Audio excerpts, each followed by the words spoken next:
to People Keeping It Sacred, our new program highlighting people keeping it sacred in the world. I'm Rabbi Heather Miller, founder of Keeping It Sacred, and I'm so excited to introduce you to today's guest, Kelly Suzanne Saulsberry.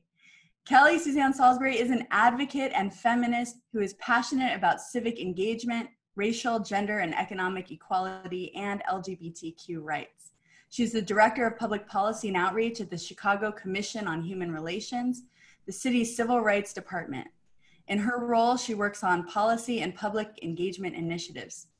She previously worked as a Deputy Policy Director in the Mayor's Office under Rahm Emanuel and in the nonprofit sector for several years. An active volunteer, Kelly serves on the Advisory Council of Pride Action Tank, a project incubator and think tank at the AIDS Foundation of Chicago, and also serves on the Leadership Council of Affinity Community Services, a social justice organization serving Black LGBTQ people with a particular focus on queer identified women. She recently joined the board of Chicago House, an organization that supports individuals impacted by HIV and AIDS, and the broader LGBTQ community with housing, health, and employment support.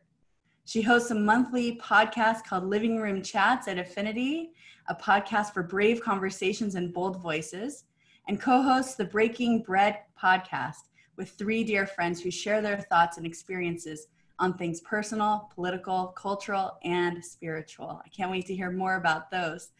Kelly enjoys good food, good books, long walks, and time with close friends and family. She lives in Chicago with her wife, Tracy, and their two dogs.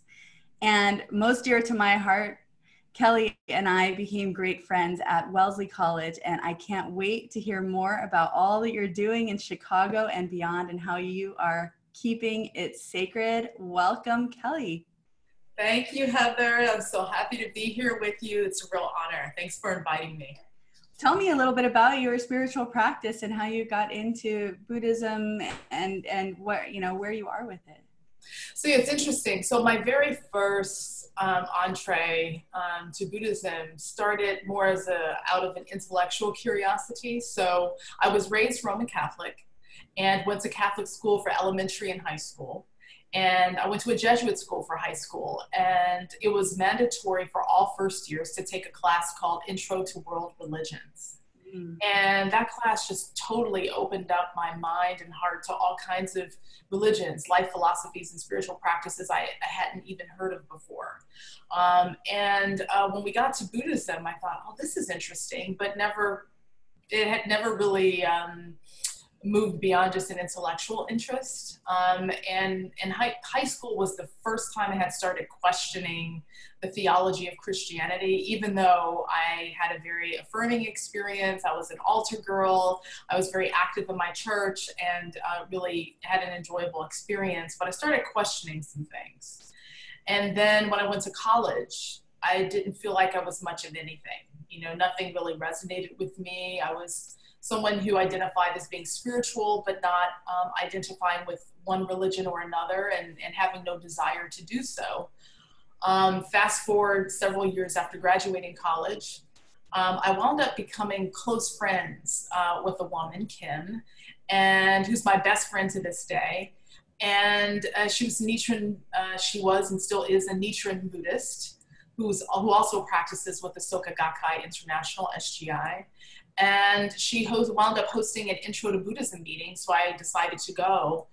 And I was so incredibly drawn in by the chant, Nam Myoho Renge Kyo, that's the chant that we do, the vibration, the rhythm, as well as the overall concepts and principles of Nichiren Buddhism. And it just really resonated and really reflected what already felt right to me. And I just took to it right away. And so I started chanting in 2009 and received my Gohanzan, which is the scroll that we chant to. That's the object of our concentration. And I've been practicing ever since. Wow. So, yeah, I remember some of our conversations in college about religion and just about, theology and our experiences going to religious school for high school and, how that kind of played out. And so it's so great to see you kind of feel like fulfilled and like coming into your own in the practice that you've chosen. I think yes, thank you. So wonderful. And And can you tell me a little bit about Buddhism and about this particular branch of Buddhism that you're a part of? Yes, absolutely. So Nichiren Buddhism is a particular school of Buddhism. So just like with Christianity and Judaism, there are all different types of denominations of Buddhism. And so the particular denomination I practice is Nichiren Buddhism. And there are even different sects within Nichiren Buddhism. So, but I practice Soka Gakkai International SGI Nichiren Buddhism. And there are plenty of things that we have in common with other Buddhist schools, but there are differences between sects of Buddhism. In Nichiren Buddhism, our foundational texts include the Lotus Sutra, which is said to be Shakyamuni the Buddha's, Siddhartha Gautama's final teaching, that is said to be a culmination of all of his teachings. And the Lotus Sutra really is an account of Siddhartha's own awakening and enlightenment in the midst of, harsh circumstances in life and suffering. The focus is on everyone's potential for Buddhahood. First of all, everyone's Buddhahood and everyone's potential to really actualize it in their lives. And through all kinds of things, hardships, all kinds of discomfort and suffering, and that we have boundless wisdom, courage, and compassion. And we have all that we need to make our lives matter and to make a difference in the world. But it's up to us to do so.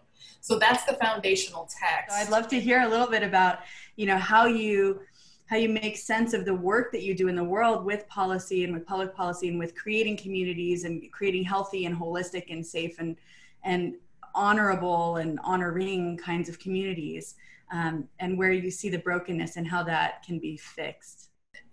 In terms of policy, legislation, and sort of how different policies impact people, whether it has to do with education, the environment, and so access to healthy food and water, lack of public safety, a lot of violence in neighborhoods, peer-to-peer violence, as well as police brutality and abuse of force. There are all kinds of policies, such as, policies that impact housing or access to affordable housing, and how neighborhoods develop and who has access to certain resources and amenities and who doesn't, who's priced out of certain neighborhoods. So it's something that I think some people see as frou-frou or removed from them, or something that is very bureaucratic. But public policy really does impact us at the micro and macro levels. And there is brokenness there. For me, how I saw it was understanding that public policy, just like voting, is not a silver bullet. It's not an end-all be-all. It doesn't solve all of our problems. But it is an instrument and a tool that is important, that's part of a much larger toolkit of things we can do to move the ball forward. Mm-hmm. And if we do it right, hopefully that actually mitigates harm at best and makes a step in the right direction and toward progress, toward equity, toward access, at best. I wanted to, it was always my intention, what I chose to do every day I showed up to work, number one, to understand that I am a public servant. I'm a civil servant. I work for the people of Chicago, and my capacity is working for the city of Chicago. And so that means there are all kinds of people who are my constituents, if you will, like regardless of color, regardless of religion, regardless of socioeconomic class, regardless of where you live in the city. Regardless of what I was doing, whether it was at a community meeting, whether it was at an event, whether it was on the phone with a constituent, to treat people with respect, to listen, to want to be of service and of value. That's something that has always been at the forefront of my mind, and that drives me in terms of my work. There's still so many people who are just resistant to change, right? So how have you seen people's resistance to change in your work, and what have you been able to find as successful strategies to help people get into a frame of mind where change isn't the enemy, that change can really be good and be good for everybody and blossom people. In some ways, change is easier if you're talking about people who at least share your core values and agree on what needs to be changed. I think what's hard is when we're assuming that everyone shares our values and our priorities.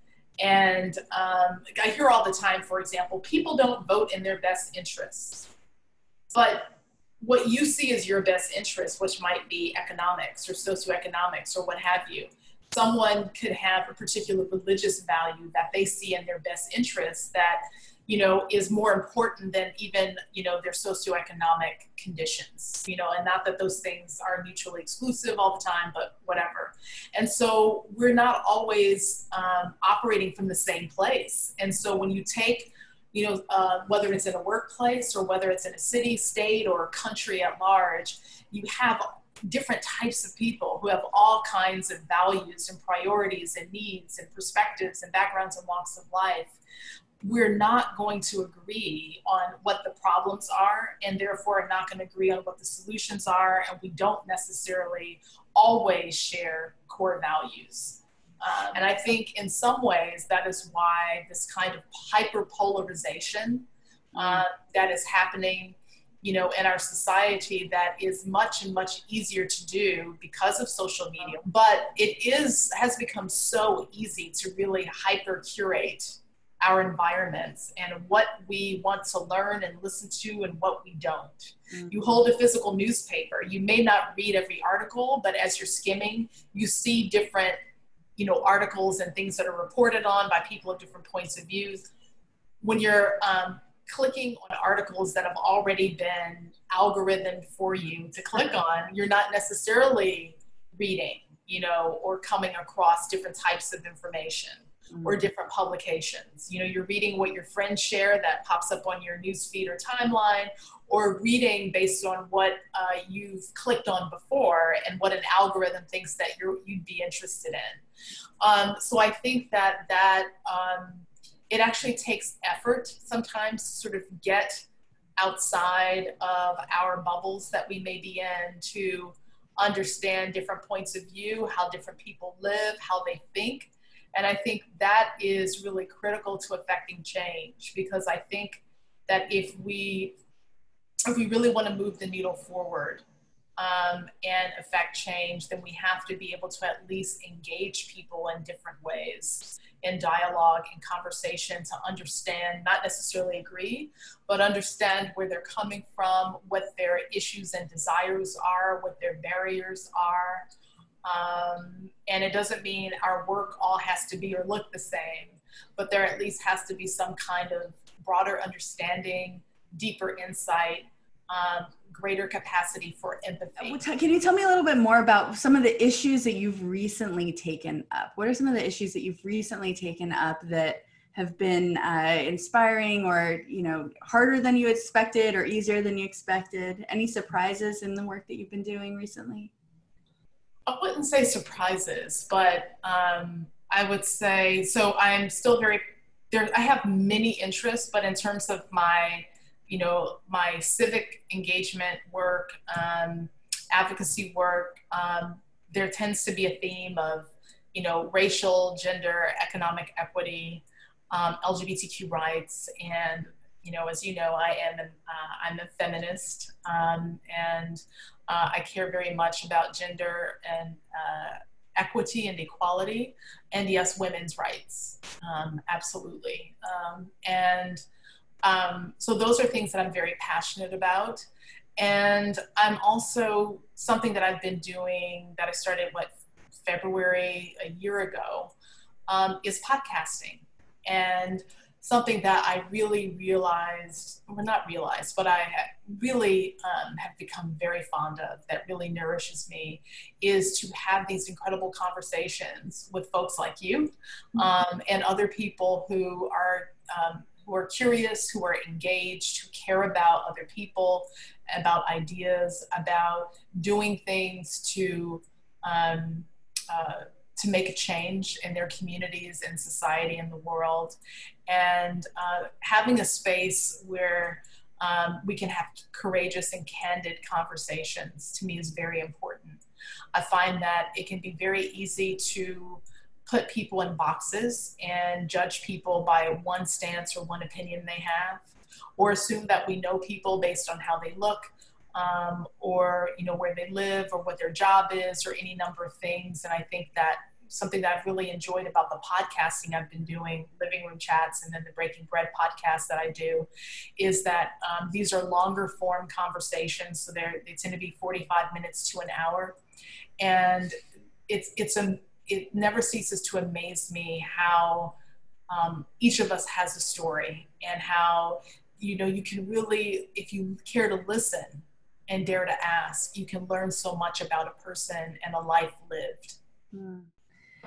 It makes me think of that question that I love, that I want to ask you, which is, when you get up in the morning, what gives you hope? What are you excited about? Like, what's your frame of mind getting up in the morning? Well, I have to say, sometimes I do tend to wake up with a sense of anxiety. And this is something I've had ever since I was, for years, so it's nothing new. And so, the chanting, my Buddhist practice, and reading an affirmation in the morning and doing deep breathing help me manage that. Mm-hmm. But I'm excited, or appreciative, maybe not excited, but appreciative of waking up in the morning. And that's something that is rarely lost on me. That every day is a gift. Every day of life is a gift and an opportunity. The older I get, and after having lost my father died in 2011. And so that really drove home even more how precious and unexpected life is. Mm. And so I'm really someone who has a lot of gratitude in my life, I don't do a lot of grumbling and complaining. I don't have much to grumble and complain about. I have ups and downs, and I've had my problems in life like any human, but I'm very appreciative of the life that I have and consider myself quite fortunate. And so I have a lot of appreciation. Yeah, there's a rabbinic practice of, waking up every morning and just giving thanks for, first, the sentience, the ability to understand that you're awake, then to open your eyes, then to sit up, then to stand up, then to wash your hands, then to take steps. Every step of the way, you're thanking God for the ability to, like you say, God who makes firm the steps, or, God who opens the eyes. Yeah. Do you want to say a little word about him, just so that we could, just raise up his name and just his, a piece about him that you're thinking about right at this moment? Not That's so sweet. That is so beautiful that you asked, and I really do appreciate that. Sure. So my dad's name is Billy Ray Saulsberry, and he actually was born July 16th, 1940. So just a few days ago was his birthday. Yes. Wow, it would have been his 70th. Wouldn't have been 79th birthday? Yeah, right? Right. Yeah. Around yep, he was born July 16th in Louisiana. He was a Louisiana man and was very proud of his roots. English was his favorite subject in school, and my father was a beautiful writer. He was an avid reader, a beautiful writer. He was great with building things in his hands, and he loved to landscape. That was his talent. And in terms of his paid work, he worked on, he wound up serving in the U.S. Army, and then after his stint in the Army, he moved to Chicago to join some of his siblings. He was one of 13, and he migrated to Chicago, where some of his siblings were, my aunts and uncles, and had a little a glass and tile block company for a little bit, and then got a job at General Motors as a labor relations representative. And he worked for GM for 30-something years, retired, and then got a part-time job as a doorman in a high-rise downtown. And then in the midst of all that, when he was young. He married my mother, Dolores, and they had me and my sister, Nicole. My father was someone who loved politics and current events and writing his elected officials to let them know what he thought about things. And he loved good food and all of that stuff. So that's a little bit about my dad. I see so much of him in you. That's so, of course he did. Of course, this is like, of course, this is beautiful. I love it. I love it. I would like to dedicate this episode to him. Thank you. He would love that. Great. Yeah, I think memory is so important in the Jewish tradition, and to remember and translate people's lives into values and value systems. Him service to country and the love of nature and the love of beauty of good things, and trying to make a difference in his community and advocacy. Like, I see all of those pieces in yes. I love it. And he was very much a people person. He could talk to anybody, and he loved it. He was very much a people person. He would have had a podcast. Right. That'd be amazing. Billy Ray's podcast. Yes. I love it. Oh. Well, to him and his stories, I want to appreciate that. Thank you for sharing that. So tell us a little bit more. Speaking of podcasts, tell us a little bit about your podcast and what other projects you want our audience to know about. Yeah, so I have two podcasts that I host. So one is called Living Room Chats at Affinity, a podcast for brave conversations and bold voices. I call it Living Room Chats for short. And it's a podcast that I host in collaboration with Affinity Community Services, an organization that you mentioned earlier that I'm a part of. And Affinity is a social justice community-based organization based on the south side of Chicago that works primarily with Black LGBTQ folks with a particular focus on queer identified women. And we focus on civic engagement, leadership development, all kinds of stuff. Anyway, I do living room chats in collaboration with Affinity, and which is just fabulous. And the podcast focuses on politics, culture, identity, and spirituality. And I get to have these in-depth, heart-to-heart, candid conversations with different types of folks that I want to talk to. Some folks I know, some folks I don't know well, but want to get to know. And it's just been great. I feel like I could do that for a living, and just do that all day. Just have, very curious, open-hearted, open-minded conversations with folks. So it's a podcast that's hosted on Facebook Live. And it's the third Wednesday of each month, 7 o'clock Central Time. And folks can watch it on Affinity Community Services Facebook page. So that's Living Room Chats. And then there's another podcast I do called Breaking Bread. And there are a few, we should have done more research before choosing that name, because there are a bunch of other podcasts called Breaking Bread. But the Breaking Bread is a podcast that I do with three dear friends of mine, Shannon, John, and Eric.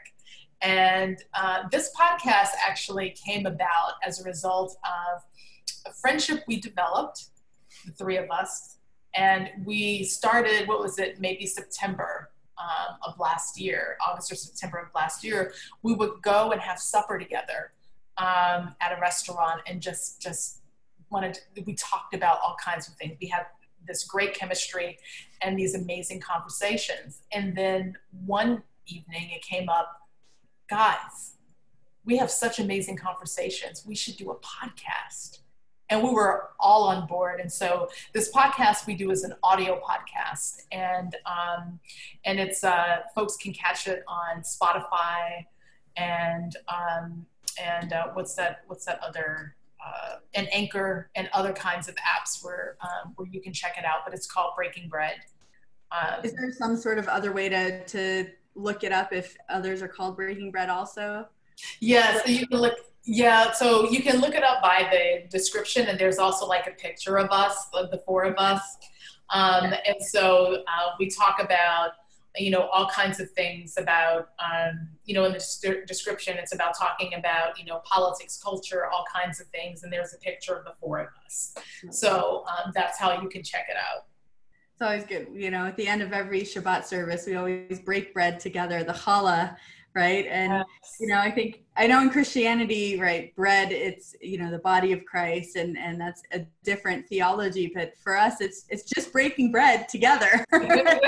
Yes. A blessing, thanking God for bringing forth bread from the earth.